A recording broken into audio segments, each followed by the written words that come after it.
ఓం శ్రీ గణేశాయ నమః. శ్రీ గణేశ పురాణం 83వ అధ్యాయము. తారకోపాఖ్యానం.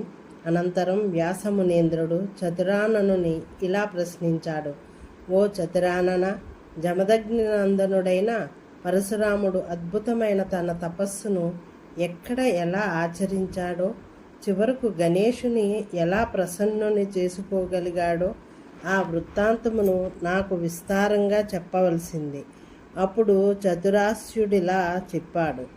ఓ వ్యాసమునేంద్ర, పరశువును సాధించుకున్న ఆ రాముడు తన తపశ్చర్యను మయూరేశ్వరంలో చేశాడు. మయూరేశ్వరుడు ఈ క్షేత్రానికి అధిపతి.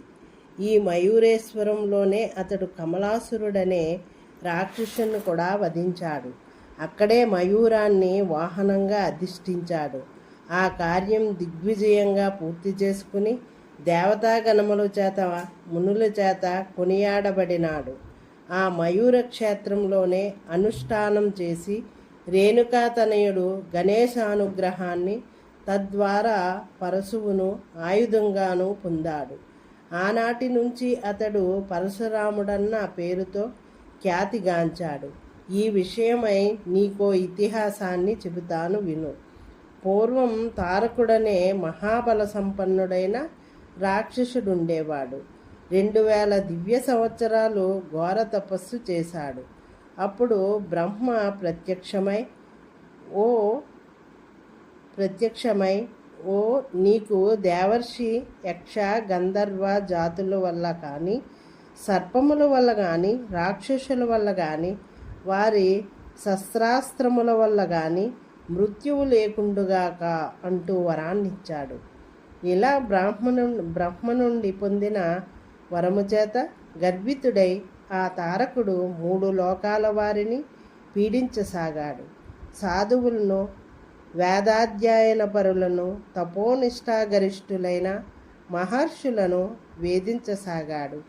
వారిని తన కారాగృహములో బంధించి హింసించసాగాడు.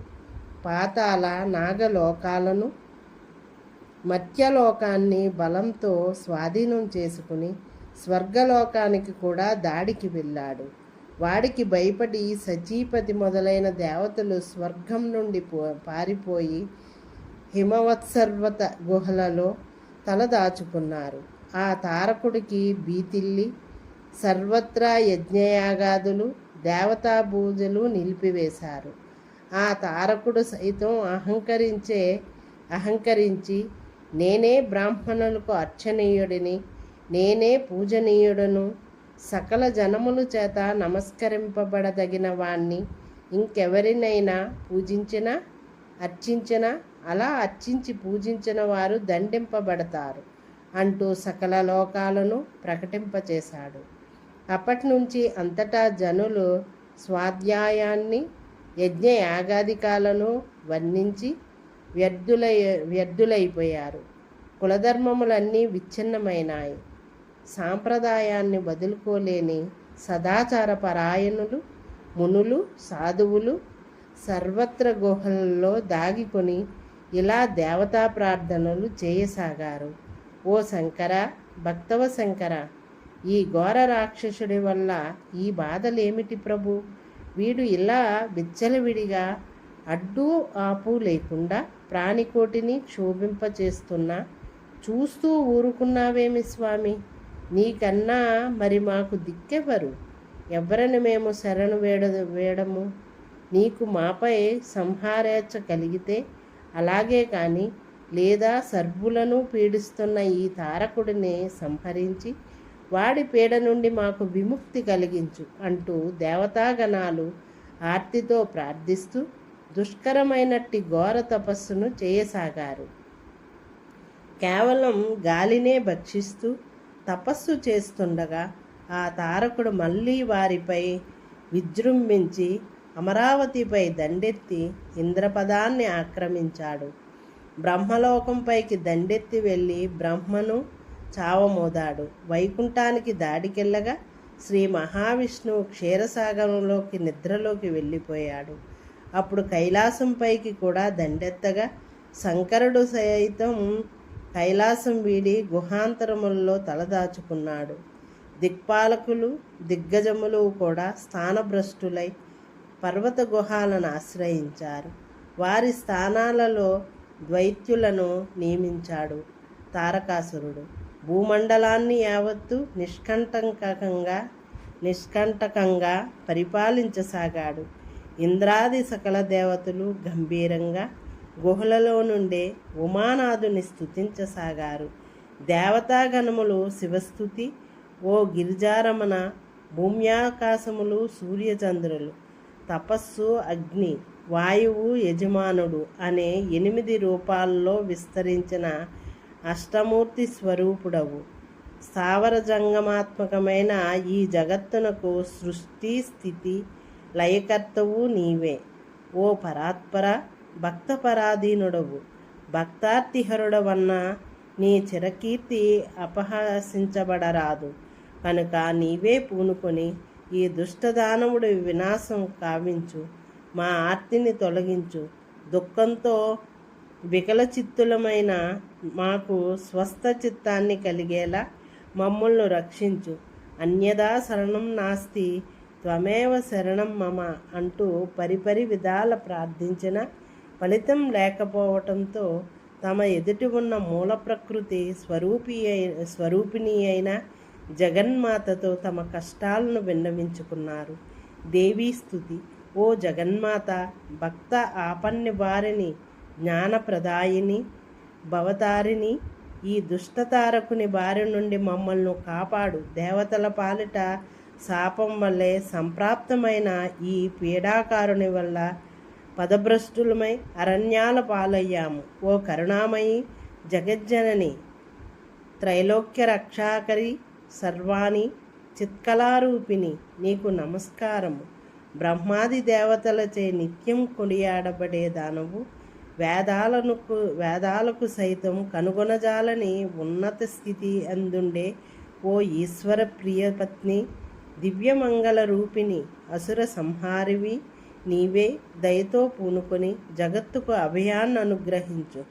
జగత్ కళ్యాణాన్ని చేయి అంటూ చేసిన దేవతల ప్రార్థనను ఆలకించి జగన్మాత అయిన పరాశక్తి ఇలా పలికింది. ఓ దేవతలారా, ఈ విషయమై ఆకాశవాణి చెప్పినది నేను ఎరుగుదును. మీకు భక్తార్తిహరుడైన శంకరుడే సుఖాన్ని కలుగు చేయగలడు. ప్రస్తుతం విరాగి అయి యోగంలో నిర్వికల్ప సమాధి స్థితుడై ఉన్నాడు. మనమందరము ఆయన సన్నిధికి తరలి వెళ్దాము రండి అంటూ ఆ జగన్మాత పరమసుందరమైనట్టి బిల్లి వేషమును దాల్చింది. శంకరుడినే మోహించి చేయదలిచి పరమసుందర రూపాన్ని దాల్చిన ఆ సర్వాణి అందానికి అప్సరసులు సిగ్గు చెందారు. ఓ వ్యాసమునీంద్ర, ఈ విధంగా దేవతలందరూ ఆ జగన్మాతతో కలిసి శివసన్నిధిని చేరుకున్నారు. నిశ్చలంగా స్థానువై పరబ్రహ్మను ధ్యానిస్తున్న యోగీశ్వరుడైన శంకరుడిని చూచారు. అప్పుడు ఆ దేవతలను ఉద్దేశించి దేవి ఇలా అంది. ఓ దేవతలారా, దేహాతీత స్థితిలో నిర్వికల్ప సమాధి స్థితుడై ఉన్న ఈ శంకరుడికి దేహభావం కలిగిస్తేనే మీ కార్యం నెరవేరుతుంది. అందుకు గాను మీకు ఉపాయం చెబుతాను. పంచసరుడైన మన్మధుడిని ముందుగా మీరు ఆశ్రయించండి.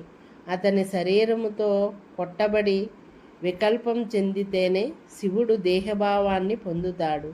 అప్పుడే మీ కార్యం నెరవేరుతుంది అనగానే దేవతలు వెంటనే మనస్సులో మన్మధుడిని స్మరించారు. ఓ మన్మధుడా, ఈ సృష్టినంతటినీ నిర్విఘ్నంగా నడిపిస్తున్నది నీవే. నీవే ఈ జగత్తంతా కూడా వ్యాపించి ఉన్నావు.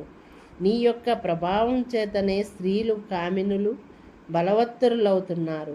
నీవు లేనిదే స్థావర జంగమాత్మకమైన ఈ జగత్తంతా వృధా కనుక నీవే మా కార్యాన్ని నెరవేర్చగల సమర్థుడవు. దేవకార్యాన్ని నీవే పూనుకుని నిర్వహించు అంటూ ప్రార్థించాడు. ఓ దేవతలారా, నా వద్ద ఈ కార్యాన్ని సాధించటానికి ఏ రకమైన సాధనా సంపత్తి లేదు. అయినప్పటికీ మీ అనుగ్రహం మేరకు నా శరీరం ఉన్నంత వరకు మీ కార్యసాధనకై పాటుపడతాను. పుష్పధనస్సు మరాలములనే నారి స్త్రీల క్రీగంటి చూపులనే బాణాలతో శంకరునే కాదు సమస్త దేవతలని కూడా వసంతుని సహాయంగా గైకొని సర్వమును జయింపగలను అంటూ ఓ వ్యాసమునీంద్ర, ఈ రకంగా శంకరుణ్ణి మోహింప చేయ సంకల్పించి మన్మధుడు దేవతాకార్య సిద్ధికై శంకరుడు తపస్సు చేసుకుంటున్న తపోవనాన్ని చేరుకున్నాడు. ఇది శ్రీ గణేశ పురాణం ఉపాసనాఖండంలోని తారకోపాఖ్యానం అనే 83వ అధ్యాయం సంపూర్ణం. ఓం శ్రీ గణేశాయ నమః.